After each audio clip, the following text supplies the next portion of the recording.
ஹே மாய் உறவுகளே, இன்னைக்கான interesting story என்ன? லவ் முஷ்கிலோடைய எபிசோட் 3 தான். வாங்க என்னோட எல்லாரும் வீடியோ பார்க்கறதுக்கு. அதுக்கு முன்னால சேனலை சப்ஸ்கிரைப் பண்ணி ஷேர் பண்ண மறந்துடாதீங்க.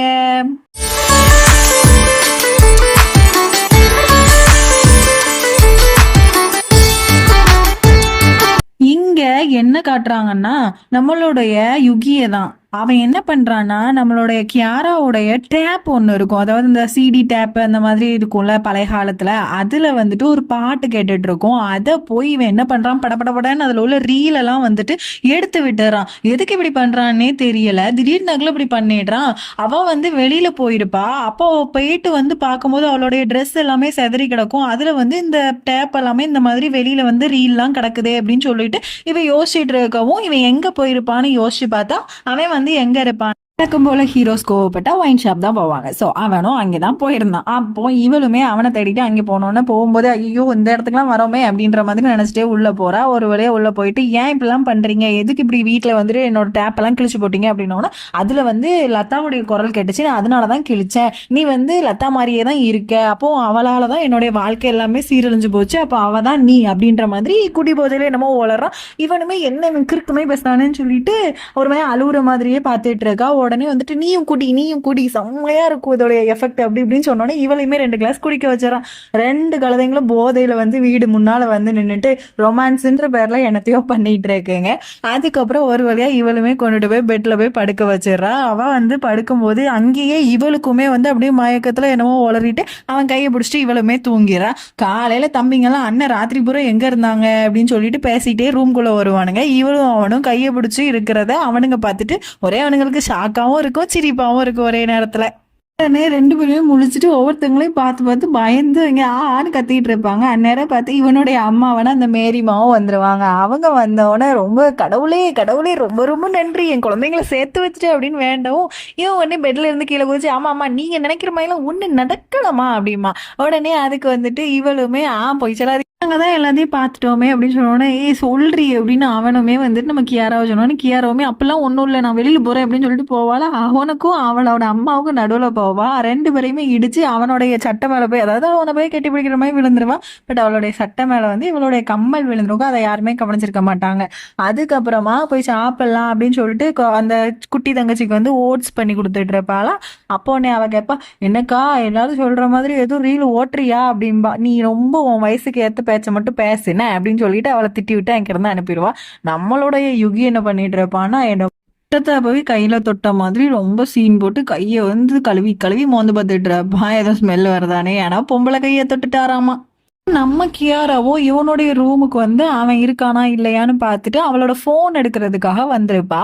அப்போ கரெக்டா போன்ல போய் இவ கை வைக்கவும் அவனுமே வந்து கை வச்சுட்டு என்னோட ஃபோன் அப்படின்னு 2 பேரும் சண்டை போட்டுட்டு இருப்பாங்க. உடனே இல்லை எனக்கு தான் ஃபோன் வருது, ஆமா உங்களுக்கு தான் ஃபோன் வருது, என்னோட ஃபோனை எடுக்க வந்தேன் அப்படின்னு சொல்லிட்டு 2 பேருமே மாறி மாறி அவங்க ஃபோன் எடுத்துப்பாங்க. அதுக்கப்புறம் இவன் வந்து ட்ரெஸ் போடாமல் நின்றுட்டு இருப்பானா. உடனே ஒரு துண்டை மட்டும் வச்சு மறைச்சிட்டு அப்படி இவனும் அந்த பக்கம் திரும்பிட்டு இவன் இந்த பக்கம் திரும்பிட்டுன்னு 2 பேரும் எக்ஸ்சேஞ்ச் பண்ணிட்டு இருக்கும் போது அப்போன்னு பார்த்து அந்த மேரிமா வந்துடுறாங்க. வந்துட்டு பாத்தீங்களா நான் சொன்னேன்ல என்ன பண்ணிட்டு இருக்கீங்க அப்படின்ற மாதிரி கேட்டோம்மா. ஒன்றும் இல்லைம்மா அப்படிமா. ஆனா அதை அவங்க கேட்காம சும்மா ஜாலி பண்ணிட்டு இருப்பாங்க. அப்போ இவன் ஷர்ட்ல வேற வந்துட்டு இவளுடைய கம்மல் மாட்டியிருக்கும். உடனே அந்த கம்மலையும் எடுத்தாங்க அப்படின்னு சொன்னோன்னே அப்போ அவங்க அம்மா நிற்பாங்க. நீயே அவ காதுல வந்துட்டு அந்த கம்மலை போட்டு விட்டுரு யுகி அப்படின்னு சொன்னோன்னே இவனுமே தட்டி தடுமாறி காதலுக்குள்ள போய் போட்டுருவான். அப்போ அவனை பார்த்து முடி வேற மாட்டிருமா, கொஞ்சம் அந்த முடியை தான் இடம் அப்படின்னு சொல்லிட்டு அதுக்கப்புறம் அதுல வந்து அவ கம்மலையும் போட்டுருவான்.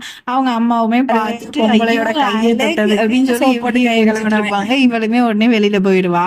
அப்புறம் காலையிலே வந்து அந்த ஆஃபீஸ் ரூம்குள்ளே இருந்து வேலை பார்த்துட்டு இருக்கும்போது இவ வந்து எதிர்த்தாப்புல நிற்கிற மாதிரி இருக்கும். உடனே பாலை தூக்கிட்டு அவன் மேலே எறியலான்னு சொல்லிட்டு எறிவானா. அங்கே வந்து இவனுங்க தம்பி தான் நிற்பானுங்க. அதுக்கப்புறம் என்னடா நீங்கள் நிற்கிறீங்க அப்படின்னோன்னா என்னென்ன உங்களுக்கு ஆச்சு, எதுக்குன்னு பாலை தூக்கி இருந்தீங்க, பல்கி நினைச்சு யாராங்க இருந்தேன் அப்படின்ற மாதிரி போய் சொல்லிடுறான்.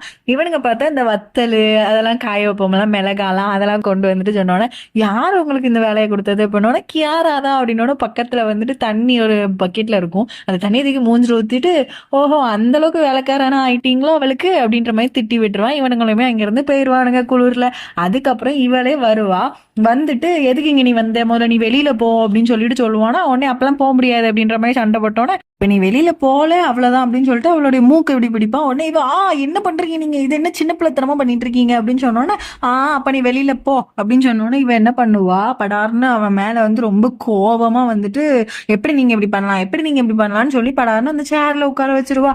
சேர்ல உட்கார வச்சோன்னா, இப்ப நான் வந்து மூக்கு கிழினதுக்காக இப்படி உட்கார வைக்க இல்ல வேற எதுவும் மைண்ட் பண்ணி நீ உட்கார வைக்கியா அப்படின்னு சொன்னோன்னே, அப்பெல்லாம் ஒன்றும் இல்லை அப்படின்னு சொல்லி கோவமா நிக்கிறோம். கொஞ்சம் நீ அப்ப தள்ளு தள்ளு தள்ளுன்னு சொல்லிட்டு அவளையுமே நிப்பாட்டிட்டு, நான் ஒரு கண்ணாடி தரேன், அதை நீ போட்டேன்னு வையேன், நீ இப்போ ரொம்ப தூரத்துல இருந்தாலும் நான் உன் பக்கத்துல இருக்கிற மாதிரியே தெரியும் அப்படின்னு சொல்லிட்டு ஒரு காந்தி தாத்தா கண்ணாடி மாதிரி கொடுக்குறான். அவளுக்கு எதுவுமே அதுல கிளியராவே தெரிய மாட்டுக்கு.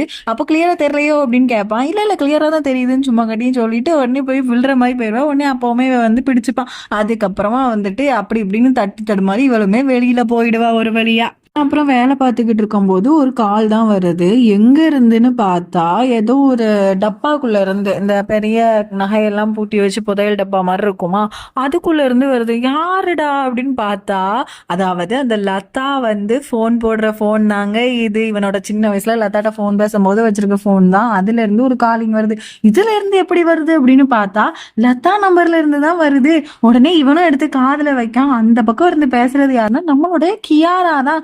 கியாரா வந்து அந்த டேப் இருக்கு இல்லையா, டேப் கார்டில் இருக்கிற எல்லாமே வந்து லதாவுடைய டீட்டெயில்ஸ், அதை எல்லாத்தையுமே இவ வந்து இவனுக்கே தெரியாம படிச்சு பார்த்து லதா மாதிரியே இப்போ வந்து இவனை கவுக்கிறதுக்காக தான் இவனுக்கு வந்து போன் போட்டு பேசிக்கிட்டு இருக்கா. இவன் அதுக்கப்புறம் பேசினது முடிச்சதுக்கு அப்புறம் அந்த பழைய ஞாபகங்கள்லாம் அவனுக்கு வந்து காதடைச்சு ஐயோ அப்படின்ற மாதிரி கத்துறான். இவன் ஆனா இங்க நல்ல ஜாலியா இருக்கா, சாதிச்சிட்டோம் அப்படின்ற மாதிரி. அப்புறம் நெக்ஸ்ட் டே என்ன பண்றான்னா, கண்ணாடி முன்னால சூப்பரா கிளம்பிட்டு அதே டேப் ரிகார்ட்ல வந்து இன்னைக்கு என்ன பண்ணலாம் அப்படின்ற மாதிரி எல்லாத்தையும் கேட்டுட்டு இருக்கா. அப்போ இவ கேட்டுட்டு என்ன பண்றான்னா, செம்ம இன்னைக்கு இந்த ஐடியா வச்சு இவனுக்கு எப்படி கவுக்குறேன் பாரு அப்படின்னு சொல்லவும், பின்னால வந்துட்டு இவனுடைய தங்கச்சி வந்து பார்த்துட்டு இது சரியில்லை அப்படின்ற மாதிரி பாக்குறா. இல்ல இல்ல இல்ல ஒன்னும் இல்லைன்னு சொல்லிட்டு இவளுமே என்ன பண்றான்னா, அவனை கால் பண்ணி இன்னைக்கு என் ஹோட்டலுக்கு வாங்க, நான் வந்து என்னோட ஃபேஸ் அவங்களுக்கு காட்டுறேன் அப்படின்ற மாதிரி சொல்லியிருப்பா. உடனே இவ வந்துட்டு பாதி தூரத்துலேயே போகும்போது ஒரு கடையில போய் பலூன்லாம் வாங்க போயிருப்பா. அப்பவே இவன் வந்து பின்னால ஃபாலோ பண்ணிட்டு தான் வருவான். இந்த பலூன் வாங்கிட்டு போறதுதான் இந்த பொண்ணா இருக்குமோ அப்படின்னு சொல்லிட்டு அதே மாதிரி எல்லோ கலர் பலூன் வாங்கிட்டு இந்த ஹோட்டல்ல இருப்பேன்னு சொல்லியிருப்பா. அதே மாதிரி இவளுமே உட்கார்ந்துருப்பா. இவன் வந்துருவான். வந்துட்டு அவ கிட்ட போகாம என்ன பண்ணிடுவானா, படான்னு வீட்டுக்கே திரும்ப கிளம்பி போய் ரொம்ப டென்ஷனா அவனோட ஃப்ரெண்டு கிட்ட சொல்லிக்கிட்டு இருப்பான் இப்பெல்லாம் நடக்குதுன்னு சொல்லிட்டு. அதுக்கப்புறம் இவளுமே நெக்ஸ்ட் டே என்ன பண்றான்னா, எங்கேயோ வெளியில போயிட்டு ரொம்ப ஸ்பீடா நடந்து போயிட்டு இருப்பா. ஐயோ வீட்டுக்கு வர லேட் ஆயிடுச்சு அப்படின்னு சொல்லிட்டு அந்நேரம் பார்த்து ஒரு 2 ரவுடி பசங்க இவளை வந்து துரத்துவானுங்க. எதுக்கு துரத்துறானுங்கன்னே தெரியல. ரொம்ப ஸ்பீடா துரத்துனோடனே இவ வந்து ஒரு பில்டிங்குள்ள போய் நுழைஞ்சிட்டு, ஓகே அவனுக்கு வந்து ஃபோன் அடிப்போம்னு சொல்லிட்டு நம்ம யுகிக்கு ஃபோன் அடிப்பா. அந்நேரம் பார்த்து கால் அட்டன் பண்ணவுமே அங்கே வந்து இவளோட தலையில வந்து அவனுங்க அடிச்சிருவானுங்க அந்த 2 ரவுடி பசங்களும். இவனுமே வந்து ரொம்ப முக்கியமான கேஸ்ல வந்து நின்று வாதாடிட்டு இருப்பான். ஐ மீன் அங்கே உள்ள இவங்க கூட மீட்டிங் போயிட்டு இருக்கும். ஆனா இவன் வந்து அவ போன் அடிச்சோன்னா படார்னு ஓடிடுவான். அதுக்கப்புறம் அங்கே உள்ளவங்க எல்லாம் திட்டுறாங்க, எப்படி பாத்தீங்களா இவன் எவ்வளவு திமிர் இருந்தா இப்படி போவான் அப்படின்ற மாதிரி. ஆனா அவன் போயிட்டு கீழே போய் போன் அடிச்சு பார்ப்பான், எடுக்கவே மாட்டா அவளுமே. அவனுங்க என்ன பண்ணுவானுங்கன்னா, இவளை தூக்கிட்டு போய் ஒரு டேங்குக்குள்ள போய் போட்டுருவானுங்க. அதாவது தண்ணி இல்லாத டேங்குக்குள்ள போய் போட்டுருவானுங்க. அங்கே உள்ள செக்யூரிட்டி சரி டேங்க்ல தண்ணி இல்லையேன்னு சொல்லிட்டு எப்பவும் போல தண்ணியை நிரப்பி விட்டுருவான். இங்க இவ வந்து மெதது அப்படியே ஒரு மாதிரி மூச்சு விட முடியாம போன் எப்படியாவது இவனுக்கு அடிக்கணும்னு சொல்லிட்டு கடைசி வரைக்கும் அடிச்சுட்டே இருப்பான். இவன் எடுத்துட்டு ஹலோ ஹலோமா, ஆனா அவனால எப்படியுமே இவங்களை வந்து பார்த்து இவளால பேசவே முடியல. அந்த அளவுக்கு வந்துட்டு இவளுக்கு வந்து மூச்செல்லாம் முட்டுது. உடனே அவனுமே லொகேஷன்லாம் ட்ராக் பண்ணி ஒரு வழியா இவளையுமே வந்துட்டு காப்பாத்திடுறான். காப்பாத்திட்டு என்னாச்சு யார் இப்படி வந்து பண்ணது அப்படின்னு சொன்னோன்னு, எனக்கு யார் பண்ணாங்கன்னே தெரியல, 2 பேர் வந்தானுங்க என்னை இந்த மாதிரி ஒன்று பேசவும் அடிச்சு போட்டானுங்கன்னு சொல்லிட்டு அங்கிருந்து கிளம்பி நேரா இவனுடைய கோர்ட்டுக்கு இவன் கூட தான் போறா. ஏன்னா இவளால தானே பிரச்சனையாச்சுன்னு சொல்லி அவங்க எல்லாரும் திட்டுறாங்க அப்படின்னு சொல்லிட்டு, நான் தான் காரணம், நான் இப்படி போன் அடிச்சோன்னு என்னை காப்பாத்துறதுக்காக வந்தாங்க, அவரை யாருமே திட்டக்கூடாது அப்படின்றதுக்காக அவனுக்காக சப்போர்ட் பண்ணிட்டு இருப்ப. எல்லாம் பாக்குற நம்ம யுகிக்குமே ரொம்ப சந்தோஷமா இருக்கும். ஓகே கைஸ், இந்த வீடியோவை இதோட ஸ்டாப் பண்ணிக்கலாம். See you tomorrow for the next video. Bye.